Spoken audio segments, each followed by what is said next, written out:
Asante kwa kuendelea kutuchagua. Ni wasaa wa habari za michezo na burudani. Niko hapa golikipa wa kisasa wa mpira Eden Bahati kukujuza mengi ambayo yamejiri viwanjani, nikianzia hapa nyumbani Tanzania. Waziri wa Habari, Utamaduni, Sanaa na Michezo Mheshimiwa Paul Christian Makonda amewapongeza wasanii wa Kongo kwa kubuni na kuandaa tamasha la miaka 30 ya Bongo Flava, akisema ni wazo kubwa linalolenga kuhifadhi historia ya muziki wa Tanzania na kuenzi mchango wa wasanii walioujenga. Taarifa zaidi na Nicodem Arajiga.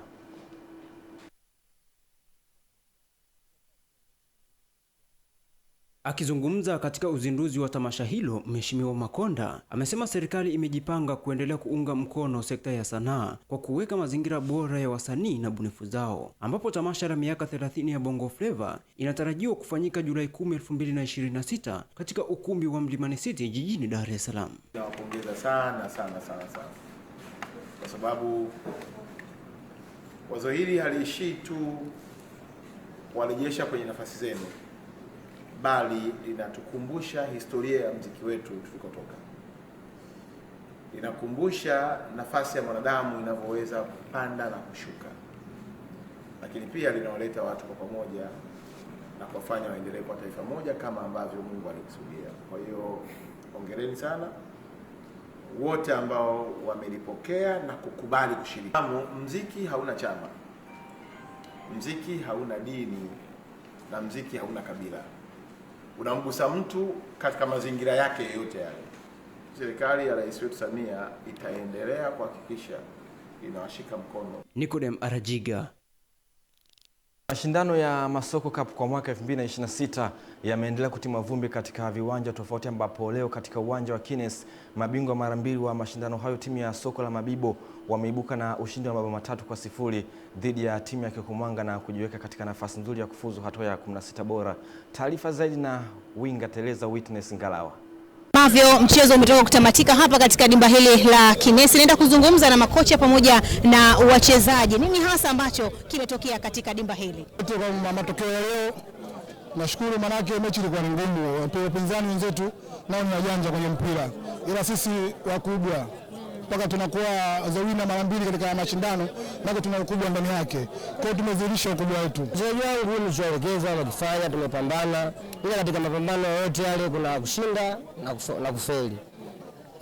Kwa leo tumepata matokeo yao, sisi tunashukuru Mwenyezi Mungu. Tukajipanga na mchezo ujao tupate tena alama 3 tuweze kufuzu hatua inayofuata. Kama kaida yetu, muda wote ndio ushindi. Sasa tumebakisha mechi mbili.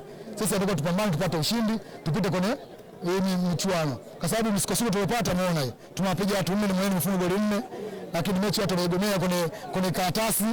Sisi tumenyang'anya, si bado kesi inaendelea. Lakini sisi tunazidi kupambana tupate matokeo. Hii timu yetu Soko la Mabibo iliyo juu zaidi ya soko mengine. Mchezo wa mpira wa miguu, na mpira wa miguu chochote kinaweza kutokea. Ukifanya mistake second yoyote kabla mpira hujaisha, mwenzako akiwa makini akitumia ana convert kwa goli. Tumeongoza first half kwa goli 1, lakini kipindi cha pili wamekuja wamekomba goli zote, wamepata goli la kuongoza na kumaliza mchezo. Ni sehemu ya mchezo. Kama ambavyo umetoka kuwasikia makocha na wachezaji wa timu zote mbili za Mabibo pamoja na Kekumanga, ambapo Mabibo wameweza kuibuka na ushindi wa magoli 3-1. Nikiripoti kutoka hapa Kinesi jijini Dar es Salaam, mimi ni winga Teleza Witness Ngalawa. Katika mchezo mwingine uliochezwa katika uwanja wa chuo cha utalii, timu za Masoko ya Mbagala Rangi Tatu na Chanika Zingiziwa zilitoka suluhu ya bila kufungana katika mchezo wa pili wa hatua ya makundi. Tuelekea huko Mwanza, ambapo Katibu Mkuu Ofisi ya Waziri Mkuu, Sera, Bunge, Uratibu na Wenye Ulemavu, Daktari Jimmy Yonas amezitaka sekta zote nchini kuchangamkia fursa ya michuano ya Kombe la Mataifa ya Afrika AFCON 2027 na kuitangaza Tanzania zaidi. Taarifa zaidi na Henry Kavirondo.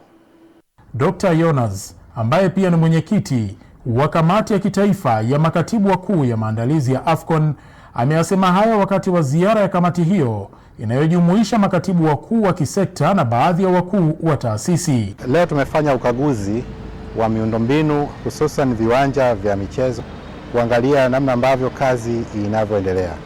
Tumefurahi kuona maendeleo ni mazuri, lakini leo tumekubaliana kila sekta kufanya juhudi kuhakikisha kwamba sekta hiyo inachangia vizuri katika kukamilika kwa jukumu la Tanzania na kuandaa AFCON. Vimetofautiana kwenye kwenye percentage ambazo zimeshafikiwa, lakini kimsingi zile milestones ambazo tumewekewa na shirikisho la mpira barani Afrika CAF vitafikiwa, ambako mwezi Agosti tunatakuwa tu tumefika 80% na mwezi Disemba tu tumeshakamilisha ujenzi wa miundombinu yetu. Henry Kavirondo.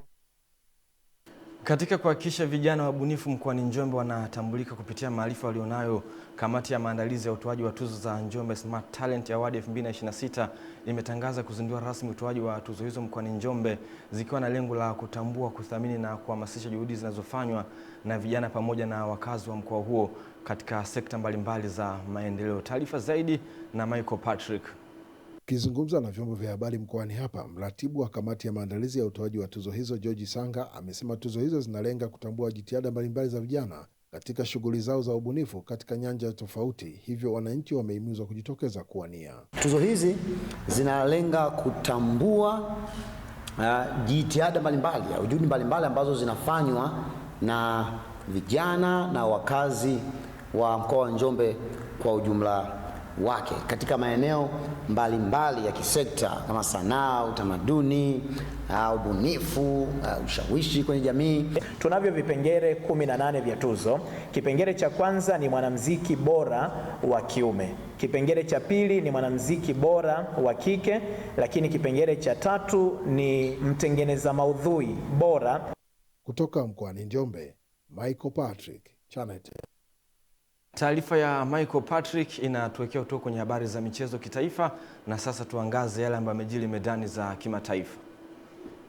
Michuano ya kombe la dunia kwa mwaka 2026 imeendelea usiku wa jana na alfajiri ya leo na kushuhudia timu za Uingereza, Ubelgiji na Marekani kufanikiwa kukata tiketi ya hatua ya 16 bora kufuatia ushindi walioupata katika michezo yao. Timu ya taifa ya Uingereza ilionyesha ubabe kwa kutoka nyuma na kuibuka na ushindi wa mabao 2-1 dhidi ya timu ya Jamhuri ya Kidemokrasia ya Kongo, huku nahodha wa timu hiyo Harry Kane akifunga mabao yote mawili na kuipeleka timu yake katika hatua inayofuata.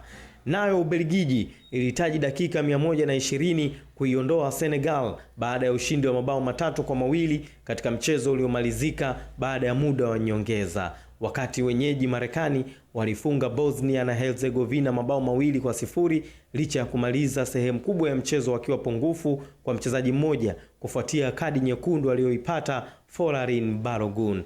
Leo ushindani unaendelea kwa michezo mitatu mikubwa ambapo timu ya taifa ya Hispania La Roja itavaana na Austria, huku Ureno Los Navegadores watachuana na timu ya taifa ya Croatia, nao Uswiz watakabiliana na wawakilishi wa Afrika Algeria Mbweha wa Jangwani. Timu zitakazoshinda michezo hiyo zitajiunga na zilizokwisha fuzu katika hatua ya 16 bora, huku safari ya kusaka ubingwa wa dunia ikiendelea kushika kasi kwa mataifa yote. Kenny Malila, Channel 10 Michezo. Asante Kenny Malila kwa kutujuza habari za michezo medani za kimataifa kwa umakini wa hali ya juu. Atarejea hapa Emmanuel Mwakapotela kuhitimisha habari ya kutwa nzima ya leo. Mimi ni Eden Bahati. Tafadhali na kuomba usitoke karibu na runinga yako, tupate utabiri wa hali ya hewa kutoka Mamlaka ya Hali ya Hewa Tanzania.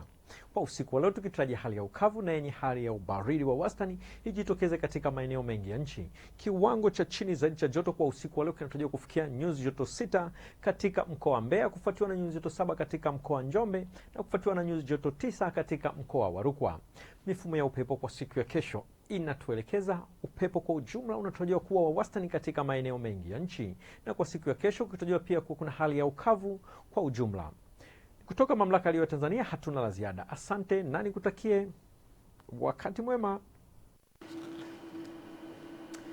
Na mtazamaji, uliungana na mwanamichezo katika upande wa habari za michezo na burudani Eden Bahati. Mtazamaji, na taarifa ya utabiri wa hali ya hewa na tuhitimishia taarifa yetu ya habari ya kutwa nzima kwa siku ya leo. Shukrani kwa Kiranda Madanga katika upande wa kupiga picha na kuchanganya picha, katika upande wa sauti Edwin Komba, na graphics ni Garvas Patrick. Kwa niaba ya msomaji wa habari za biashara na uchumi Salma Shabani, michezo na burudani Eden Bahati, lugha ya alama Ramla Ali Jabu, mimi ni Emmanuel Mwakapotela, nikutakie usiku mwema.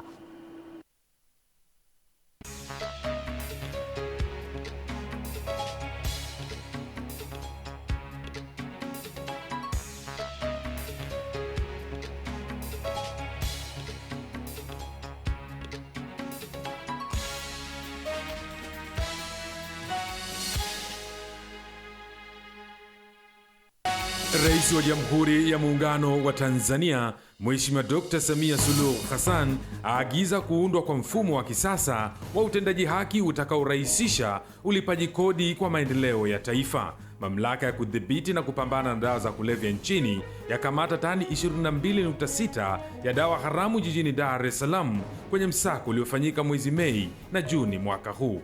Mvua kubwa yasababisha mafuriko katika nchi za pwani ya Afrika Magharibi ambapo watu 71 wamepoteza maisha. Na katika michezo, waziri wa habari, utamaduni, sanaa na michezo Paul Makonda awapongeza wasanii wa kongwe nchini kwa kuandaa tamasha la miaka 30 ya Bongo Flava.